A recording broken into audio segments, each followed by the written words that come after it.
മക്കളെ MS അക്കാദമിയുടെ മറ്റൊരു പുതിയ വീഡിയോയിലേക്ക് ഏവർക്കും സ്വാഗതം. അപ്പോൾ ഇന്നത്തെ ക്ലാസ്സിൽ നമ്മൾ ഡിസ്കസ് ചെയ്യാൻ പോകുന്നത് നമ്മുടെ +2 ബിസിനസ് സ്റ്റഡീസിൽ ഇമ്പോർട്ടൻ്റ് ആയിട്ട് എക്സാമിന് ചോദിക്കാവുന്ന ഏരിയാസ്, അതും ഓരോ ചാപ്റ്റർ വൈസ് ആയിട്ടുള്ള ഇമ്പോർട്ടൻ്റ് ഏരിയാസ് ആണ് നമ്മൾ ഈ വീഡിയോയിൽ ഡിസ്കസ് ചെയ്യുന്നത്. അപ്പോൾ വീഡിയോ അവസാനം വരെ കാണാൻ നിങ്ങളുടെ ഫ്രണ്ട്സിലേക്കും ഈ ഒരു വീഡിയോ ഷെയർ ചെയ്യുക. അപ്പോൾ നമുക്ക് വീഡിയോയിലേക്ക് കിടക്കാം. ആദ്യത്തെ നമുക്കറിയാം, നമ്മുടെ ബിസിനസ് സ്റ്റഡീസ് നമ്മൾ 2 പാർട്ടായിട്ട് ഡിവൈഡ് ചെയ്തിട്ടുണ്ട്, പാർട്ട് 1 ആൻഡ് പാർട്ട് 2. ഇന്നത്തെ വീഡിയോയിൽ നമ്മൾ പാർട്ട് 1ലെ ഇമ്പോർട്ടൻറ്റ് ക്വസ്റ്റ്യൻസ് ആണ് മെയിനായിട്ട് ഡിസ്കസ് ചെയ്യാൻ പോകുന്നത്. നമ്മുടെ പാർട്ട് 1ൽ വരുന്നത് principles and functions of management ആണ്.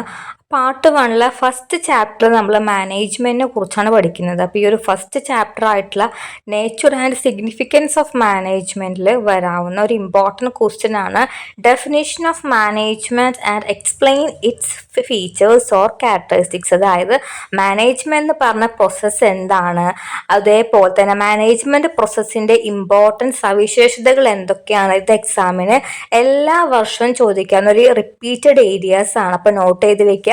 മാനേജ്മെന്റ് നാളെ ഡെഫിനേഷൻ പഠിച്ചു വെക്കുക. FW ടൈലർ, ഹെൻറി ഫയോളിലൊക്കെ ഡെഫിനേഷൻ പഠിച്ചു വെക്കുക. അതിന്റെ ഫീച്ചേഴ്സും നോക്കുക. ദെൻ രണ്ടാമതായി നിങ്ങൾ നോക്കേണ്ട ക്വസ്റ്റ്യൻ എന്ന് പറയുന്നത് ഹെൻറി ഫയോളിന്റെ ഒരു 14 പ്രിൻസിപ്പിൾസ് ഉണ്ട്. FW ടൈലറുടെ പ്രിൻസിപ്പിൾസ് ഉണ്ട്. ദെൻ അതേപോലെ തന്നെ ഹെൻറി ഫയോളിന്റെ 14 പ്രിൻസിപ്പിൾസ് ഉണ്ട്. നമുക്കറിയാലോ, division of labour, specialisation, authority and responsibility, അങ്ങനെ 14 ഹെൻറി ഫയോളിന്റെ പ്രിൻസിപ്പിൾ. എല്ലാ കൊല്ലം essay ആണ്. നിങ്ങൾ 10 മാർക്ക് essay. ദെൻ സെക്കൻഡ് മൊഡ്യൂളിൽ അത്രയും പഠിച്ചു വെക്കുക. ഇനി മൂന്നാമത്തെ മൊഡ്യൂളിൽ വരുന്നതാണ് ബിസിനസ് എൻവിറോൺമെൻറ്റ്. വളരെ ഇമ്പോർട്ടൻ്റ് ആയിട്ടുള്ള ഒരു ചാപ്റ്ററാണ്. ബിസിനസ് എൻവിറോൺമെൻറ്റ് നിങ്ങൾ മെയിനായിട്ട് നോക്കി വെക്കേണ്ടത് ഡെഫിനിഷൻ ഓഫ് ബിസിനസ് എൻവിറോൺമെൻറ്റ്. നമ്മൾ പഠിച്ച ടോട്ടാലിറ്റി ഓഫ് ഓൾ ഫാക്ടേഴ്സ്, അങ്ങനത്തെ ഒരു നല്ല സിമ്പിൾ ആയിട്ടുള്ള ഡെഫിനേഷൻ നോക്കി വെക്കണം.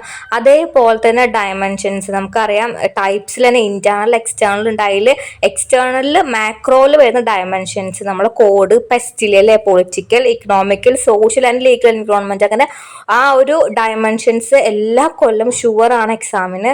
ദെൻ അത് കൂടായിട്ട് പൊളിറ്റിക്കൽ ബിസിനസ് എങ്ങനെയാണ് നമ്മുടെ ബിസിനസ്സിൽ എഫക്റ്റ് ചെയ്യുന്നുള്ള ഒരു ക്വസ്റ്റ്യൻസും നിങ്ങൾ നോക്കി വെക്കണം. അതിന് നിങ്ങൾ ജസ്റ്റ് പൊളിറ്റിക്കൽ എൻവിറോൺമെൻറ്റും അതിൻ്റെ ഒരു ഫീച്ചേഴ്സും കൂടി നിങ്ങൾ നോക്കി വെച്ചാൽ മതി. അപ്പോൾ ഈ ഒരു ഇത്രയൊരു 3 ഏരിയ മാത്രം നിങ്ങൾ ബിയിൽ കവർ ചെയ്താൽ മതി. അതായത് ബിസിനസ് എൻവിറോൺമെൻറ്റ് എന്താണെന്ന് പഠിച്ചു വെക്കുക, അതിൻ്റെ ഒരു ഫീച്ചേഴ്സ്, പിന്നെ ടൈപ്സ്, ഇന്റേണലും എക്സ്റ്റേണലും, അതിനെയാണ് നമ്മൾ ഡയമെൻഷൻസ് പറയുന്നത്. അതിലത്തെ ആ ഒരു പൊളിറ്റിക്കൽ, ഇക്കണോമിക്കൽ, അതൊക്കെ നോക്കി വെച്ചാൽ തന്നെ നിങ്ങൾക്ക് മൂന്നാമത്തെ ചാപ്റ്ററിൽ നിന്ന് അത്യാവശ്യം മാർക്ക് അവിടെ സ്കോർ ചെയ്യാൻ വേണ്ടിയിട്ട് പറ്റും.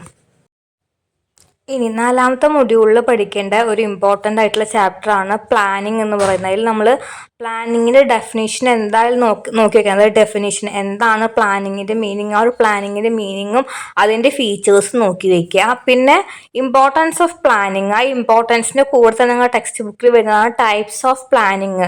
നിങ്ങൾക്കറിയാം സിംഗിൾ യൂസ് പ്ലാനുകളും മൾട്ടി യൂസ് പ്ലാനുകളും, ആ ഒരു ടൈപ്സും കൂടി നോക്കി വയ്ക്കുക. ദെൻ പ്ലാനിങ് ലിമിറ്റേഷൻസ്, ഈ ഒരു 3 ക്വസ്റ്റ്യൻസ് ആണ് നിങ്ങൾ നോക്കി വെക്കേണ്ടത് പ്ലാനിങ്ങിൽ വരുന്നത്.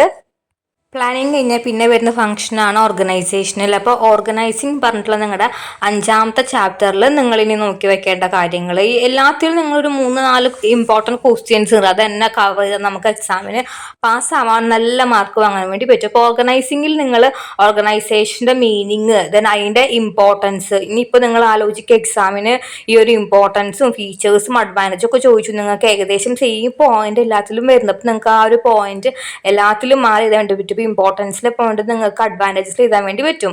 അത് നിങ്ങൾക്ക് അഗെയിൻ ഒബ്ജക്റ്റീവ്സിലും എഴുതാൻ വേണ്ടി പറ്റും. അപ്പം നിങ്ങൾ ആ ഒരു കാര്യം അവിടെ നോക്കി വെക്കുക. പിന്നെ അതിൽ വരുന്നൊരു ഇമ്പോർട്ടൻറ്റ് ക്വസ്റ്റ്യൻ ആണ് ഡെലിഗേഷൻ ഓഫ് അതോറിറ്റി. ഡെലിഗേഷൻ എന്താണ്, ദെൻ അതേപോലെ തന്നെ അതോറിറ്റി, റെസ്പോൺസിബിലിറ്റി എന്താണെന്നൊക്കെ നിങ്ങൾ നോക്കി വെക്കണം. അതിൻ്റെ എലമെന്റ്സ് ഒരു 3 എലമെന്റ്സ് ഉണ്ട്.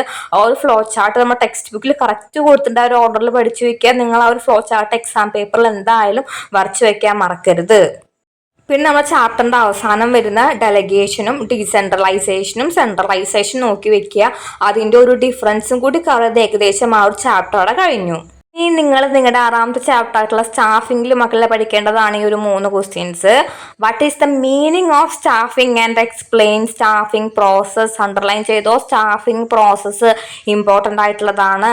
ദെൻ അതിൽ വരുന്ന റിക്രൂട്ട്മെന്റ് എന്താണ്, സെലക്ഷൻ എന്താണ്, അതും ഒരു ഇമ്പോർട്ടൻ്റ് ക്വസ്റ്റ്യൻ ആണ്. അപ്പം നിങ്ങൾ ആ ഒരു ഏരിയ മറക്കാതെ അവിടെ പഠിച്ചു വെച്ചേ മതിയാവൂ.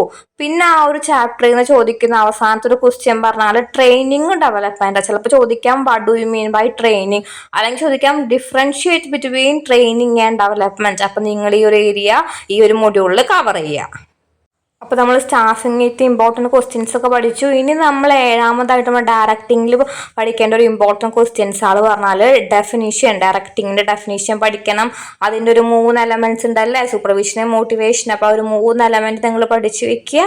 പിന്നെ പ്രിൻസിപ്പിൾസ് ഓഫ് ഇഫക്റ്റീവ് കമ്മ്യൂണിക്കേഷൻ. ഇവിടെ നോട്ട് ചെയ്യേണ്ടത് കമ്മ്യൂണിക്കേഷൻ എന്താണെന്ന് ചോദിക്കണം. അപ്പോൾ അതറിയണമെങ്കിൽ നിങ്ങൾ എന്ത് ചെയ്യണം, പ്രിൻസിപ്പിൾസ്, കമ്മ്യൂണിക്കേഷൻ്റെ പ്രിൻസിപ്പിൾസ് അവിടെ നോക്കി വെക്കണം. പിന്നെ പഠിക്കേണ്ടതാണ് മാസ്ലോയുടെ നീഡ് ഹൈറാർക്കി തിയറി. അതിൽ വരുന്നതാണ് മോട്ടിവേഷൻ പറഞ്ഞത്. അപ്പോൾ മോട്ടിവേഷൻ തിയറിയാളും നിങ്ങൾ നോക്കി വെക്കുക. അതേപോലെ തന്നെ ഈ ഒരു ചാപ്റ്ററിൽ തിയറി എക്സും വൈയും കൂടി നിങ്ങൾ നോക്കി വെക്കണം. ഈ ഒരു ഏരിയ കവർ ചെയ്ത് നമ്മൾ ഡയറക്റ്റിംഗ് അവിടെ കംപ്ലീറ്റ് ആയി. അപ്പം നമ്മുടെ +2 ബിസിനസ് സ്റ്റഡീസിലെ പാർട്ട് 1 നമ്മുടെ മാനേജ്മെന്റ് ആണല്ലോ. ആ മാനേജ്മെന്റിൽ 7 ചാപ്റ്റർ ഉണ്ട്. ബാക്കി ഫിനാൻഷ്യൽ മാനേജ്മെന്റ്, മാർക്കറ്റിംഗ് അടുത്ത വീഡിയോ നമ്മൾ ചെയ്യുന്നതായിരിക്കും. അപ്പോൾ ഈ ഒരു ഏരിയത്തെ ഇമ്പോർട്ടൻറ്റ് ക്വസ്റ്റ്യൻസ് ആണ് നമ്മുടെ മാനേജ്മെന്റിൽ വരുന്ന ഈ ഒരു 7 ചാപ്റ്ററിൽ നിങ്ങൾ പഠിക്കേണ്ട ഇമ്പോർട്ടൻറ്റ് ക്വസ്റ്റ്യൻസ് അല്ലെങ്കിൽ ഒരു 6 മിനിറ്റ് വീഡിയോ ആണിത്. നിങ്ങൾ എന്തായാലും ഇതിലെ ക്വസ്റ്റ്യൻസ് കണ്ട് റിവൈസ് ചെയ്ത് പഠിക്കുക. അപ്പോൾ നിങ്ങൾക്ക് നല്ലൊരു മാർക്ക് അവിടെ ക്ലിയർ ചെയ്യാൻ വേണ്ടി പറ്റും.